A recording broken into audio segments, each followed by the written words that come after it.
നമ്മുടെ രാജ്യം നിർണായക ഘട്ടത്തിലൂടെ കടന്നു പോവുകയാണെന്ന് എല്ലാവർക്കും അറിയാം.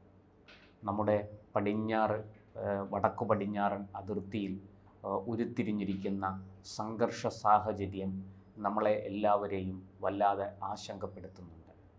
അപ്പോൾ നമ്മൾ ആ സംഘർഷ സാധ്യതകളെ, ആ സാഹചര്യത്തെ അതിശക്തമായി നേരിട്ടുകൊണ്ടിരിക്കുകയാണ് എന്നുള്ളതും എല്ലാവർക്കും തിരിച്ചറിവുള്ള കാര്യമാണ്.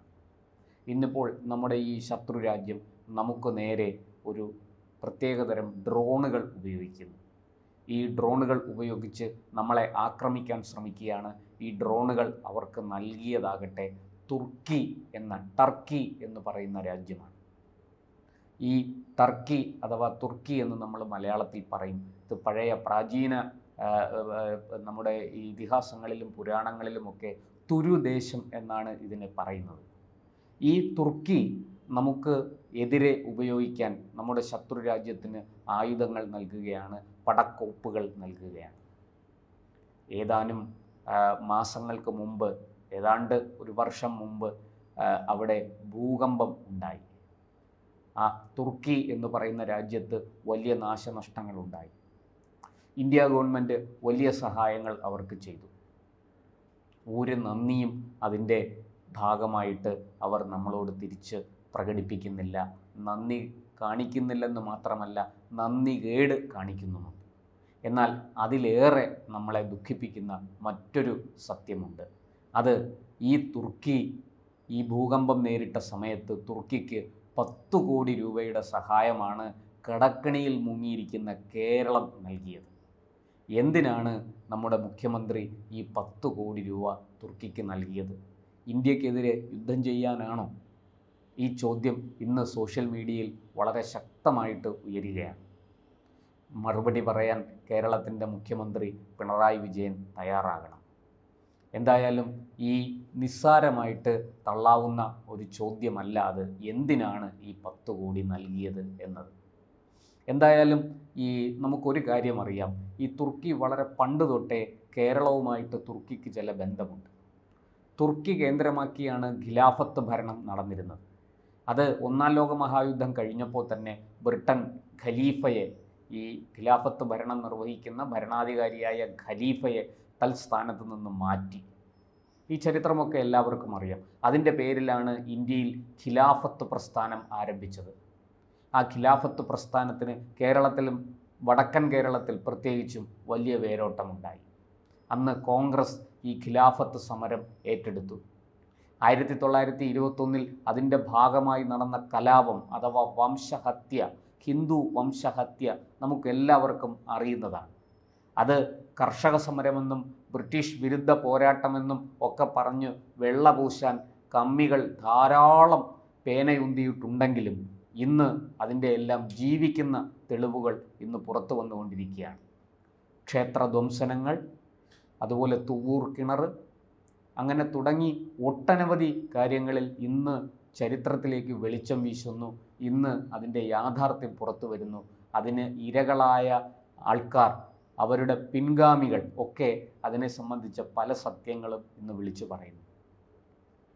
അപ്പോൾ ഈ കേരളത്തിൻ്റെ മുഖ്യമന്ത്രി ആരെ തൃപ്തിപ്പെടുത്താനാണ് ഈ നമ്മുടെ നാട്ടിൽ ഒരു വംശഹത്യയ്ക്ക് കാരണമായ ആ ഖിലാഫത്ത് സമരത്തിൻ്റെ വേരുകൾ ആഴ്ന്നിറങ്ങിയിരിക്കുന്ന ഈ തുർക്കിയെ സഹായിക്കാൻ പോയത്?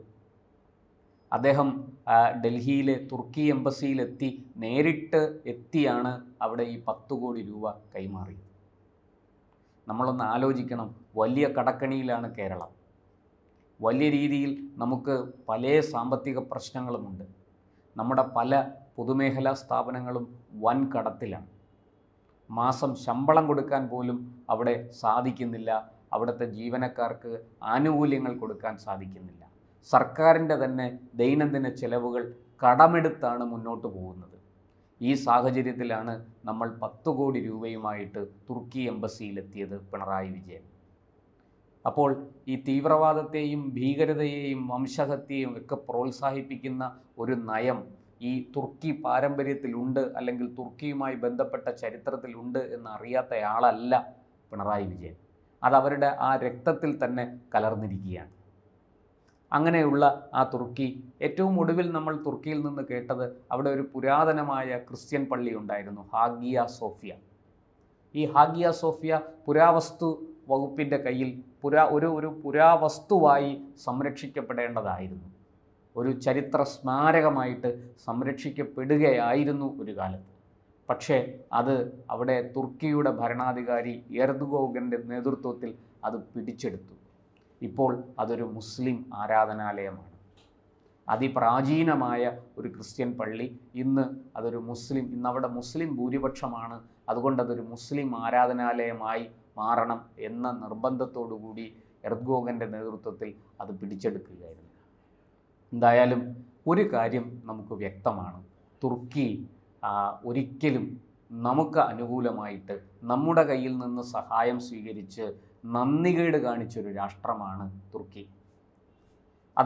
അവർ നമ്മുടെ അയൽ രാജ്യത്തിന് ഇപ്പോൾ ഈ ആശങ്കാജനകമായ ഈ സാഹചര്യത്തിൽ ഒരു സംഘർഷ സാധ്യത, ഇങ്ങനെ ഏത് നിമിഷവും പൊട്ടിപ്പുറപ്പെടാവുന്ന ആക്രമണങ്ങളുടെ ഒരു പെരുമഴ തന്നെ ഉണ്ടാകാൻ സാധ്യതയുള്ള ഈ സാഹചര്യത്തിൽ തങ്ങളുടെ വിമാനങ്ങൾ അയച്ചും ഡ്രോണുകൾ നൽകിയും കപ്പലയച്ചും പടക്കോപ്പുകൾ നൽകിയും ഒക്കെ തുർക്കി നമ്മുടെ ശത്രു രാജ്യത്തെ സഹായിക്കുകയാണ്. അത്തരത്തിൽ ഒരു വലിയ നന്ദികേട് കാണിക്കുന്ന ആ രാഷ്ട്രം സത്യത്തിൽ ഭാരതത്തിൽ നിന്ന് യാതൊരു സഹായവും അർഹിക്കുന്നില്ല. ഭാരതം സഹായിച്ചത് പോട്ടെ, നമുക്ക് മനസ്സിലാക്കാം. കാരണം ലോകത്തെല്ലായിടത്തും എവിടെ എന്ത് പ്രകൃതി ദുരന്തമുണ്ടായാലും അവിടെയെല്ലാം നമ്മുടെ രാജ്യം ഓടിയെത്തും. നമ്മളത് കണ്ടതാണ്. കോവിഡ് സമയത്ത് ലോക ഭൂപടത്തിൽ എവിടെയാണ് എന്ന് പോലും അറിയപ്പെടാത്ത ചില കൊച്ചു രാഷ്ട്രങ്ങളുണ്ട്, വളരെ ചെറിയ രാഷ്ട്രങ്ങൾ, ഏതാനും ലക്ഷങ്ങൾ മാത്രം കഴിയുന്ന പൗരന്മാർ കഴിയുന്ന രാഷ്ട്രങ്ങൾ, മനുഷ്യർ കഴിയുന്ന രാഷ്ട്രങ്ങൾ. ആ രാജ്യത്ത് പോലും കോവിഡിൻ്റെ പ്രതിരോധ വാക്സിൻ എത്തിച്ച് നമ്മൾ വലിയ സഹായമാണ് ചെയ്തത്. ഒരു വലിയ ദുരന്തത്തെ നമ്മൾ അതിശക്തമായി നേരിടുകയും അഭിമുഖീകരിക്കുകയും ചെയ്തു. ലോക ജനതയെ രക്ഷിക്കാനായിട്ട് നമ്മൾ അരയും തലയും മുറുക്കി രംഗത്തിറങ്ങിയ കാഴ്ച നാം ഏവരും കണ്ടതാണ്. എന്തായാലും അതവിടെ നിൽക്കട്ടെ. കേരളത്തിൻ്റെ മുഖ്യമന്ത്രിയോട് ഇക്കാര്യത്തിൽ ഒരു വളരെ പ്രധാനപ്പെട്ട ഒരു ചോദ്യം ചോദിക്കാനുണ്ട്. അതായത് ലോകത്ത് ഈ തുർക്കിയിൽ ഭൂകമ്പമുണ്ടായി 10 കോടി രൂപയുമായിട്ട് അവിടെ ഓടിയെത്തി. ലോകത്ത് പല സ്ഥലത്തും പല പ്രകൃതി ദുരന്തങ്ങളും ഉണ്ടാകുന്നുണ്ട്. ഭൂകമ്പം ഉണ്ടാകുന്നുണ്ട്, വെള്ളപ്പൊക്കം ഉണ്ടാകുന്നുണ്ട്, പേമാരി ഉണ്ടാകുന്നുണ്ട്, ഇങ്ങനെ പല കുഴപ്പങ്ങളും ഉണ്ടാകുന്നുണ്ട്. അവിടെയൊന്നും എന്തുകൊണ്ട് ഈ കേരളത്തിൻ്റെ മുഖ്യമന്ത്രി ഒരു സഹായവുമായിട്ട് എത്തുന്നില്ല? ഈ തുർക്കിയുമായിട്ട് എന്ത് പൊക്കിൽക്കൊടി ബന്ധമാണ് കേരളത്തിൻ്റെ മുഖ്യമന്ത്രി പിണറായി വിജയൻ ഉള്ളത് എന്ന ചോദ്യമാണ് സോഷ്യൽ മീഡിയയിൽ ഉയരുന്നത്. ഇതിനൊക്കെ മുഖ്യമന്ത്രി ന്യായമായ ഒരു മറുപടിയും വിശദീകരണവും നൽകേണ്ടതല്ലേ? ഇരട്ടച്ചങ്കുള്ള കാരണഭൂതന് അതിന് മറുപടി ഇല്ല എന്നാണോ പറയുന്നത്? അതിൻ്റെ പുറകിൽ ഒരു നീചമായ രാഷ്ട്രീയ തന്ത്രമുണ്ട്. അത് കേരളത്തിലെ സുന്നി മുസ്ലിങ്ങളെ പ്രീതിപ്പെടുത്താൻ വേണ്ടിയിട്ടാണ്, അവരുടെ വോട്ട് കിട്ടാൻ വേണ്ടിയിട്ടാണ്. അവർക്ക് തുർക്കിയുമായിട്ട് വലിയ അഭേദ്യമായൊരു ബന്ധമുണ്ട്. കാരണം പഴയ ഖിലാഫത്തിൻ്റെ സ്മരണകൾ അവരിലുണ്ട്. അതുകൊണ്ട് തന്നെ ഈ സുന്നി മുസ്ലിങ്ങളിൽ ഒരു വലിയ വിഭാഗം ഇടതുപക്ഷത്ത് CPM-നോടൊപ്പം മുഖ്യമന്ത്രി പിണറായി വിജയനോടൊപ്പം നിലപാടെടുത്ത് നിലകൊള്ളുന്നവരാണ്. നമുക്കറിയാം, അവർ അറിയപ്പെടുന്നത് തന്നെ അരിവാൾ സുന്നി എന്നാണ്. അത്തരക്കാരെ പ്രീതിപ്പെടുത്താനാണോ മുഖ്യമന്ത്രി ഈ സഹായധനവുമായിട്ട് തുർക്കി എംബസിയിൽ ഓടിയെത്തിയത്? കൊടിയ ദാരിദ്ര്യവും പട്ടിണിയും കാത്തിരിക്കുന്ന കേരളം, അതിൽ നിന്ന് രക്ഷപ്പെടാൻ സാധിക്കാത്ത വണ്ണം കടക്കണിയിൽ വരിഞ്ഞു മുറുക്കിക്കൊണ്ടിരിക്കുന്ന കേരളത്തിൻ്റെ മുഖ്യമന്ത്രി എന്തിനാണ് ഈ സഹായധനവുമായിട്ട് ഇല്ലാത്ത പണവും ഉണ്ടാക്കി തുർക്കിയുടെ എംബസിയിൽ ചെന്ന് അത് കൈമാറിയത്? ഈ ചോദ്യത്തിന് ഉത്തരം അടുത്തെങ്ങും ലഭിക്കില്ലെന്ന് തീർച്ചയാണ്. എന്തായാലും കണ്ണുള്ളവർ കാണട്ടെ, കാതുള്ളവർ കേൾക്കട്ടെ. അവർക്ക് ഇതിൻ്റെ സത്യാവസ്ഥ ബോധ്യപ്പെടും, എന്താണ് ഇവിടെ സംഭവിച്ചു കൊണ്ടിരിക്കുന്നത് എന്ന്.